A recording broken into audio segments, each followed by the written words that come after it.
ವರ್ಷದಂತೆ ಈ ವರ್ಷ ಕೂಡ ನಮ್ಮ ಮನೆಯಲ್ಲಿ ಸ್ವಾತಂತ್ರ್ಯೋತ್ಸವ ಕಾರ್ಯಕ್ರಮವನ್ನು ಹಮ್ಮಿಕೊಂಡಿದ್ದೇವೆ. ಹೀಗೆ ಮುಖ್ಯ ಅತಿಥಿಗಳಾಗಿ ನಮ್ಮ ಭಾವಂದಿರು ಹಾಗೂ ಅಕ್ಕ ಅಮ್ಮ ಎಲ್ಲರೂ ಆಗಮಿಸಿದ್ದಾರೆ. ಸೊ ಈಗ ಮೊದಲನೇದಾಗಿ ಧ್ವಜಾರೋಹಣ ಕಾರ್ಯಕ್ರಮ ನಮ್ಮ ಪೂಜ್ಯ ಮಾತೃಶ್ರೀ ಅವರಿಂದ. ಅವರ ಜೊತೆ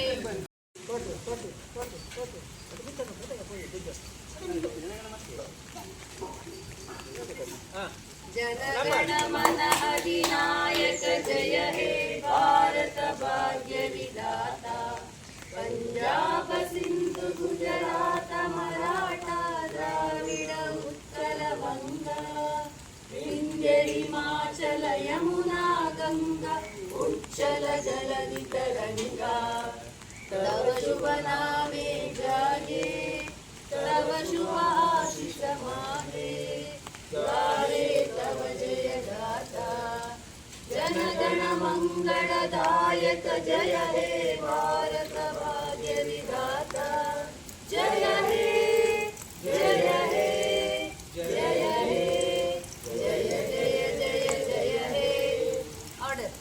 भारत माता की जय भारत माता की जय भारत माता की जय वंदे ಮಾತರಂ वंदे ಮಾತರಂ वंदे ಮಾತರಂ. ಈಗ ಸಿಹಿ ತಿಂಡಿ ವಿತರಣಾ ಕಾರ್ಯಕ್ರಮ ಸನ್ಮಾನ್ಯ ಕುಶಲ್ ಅವರು.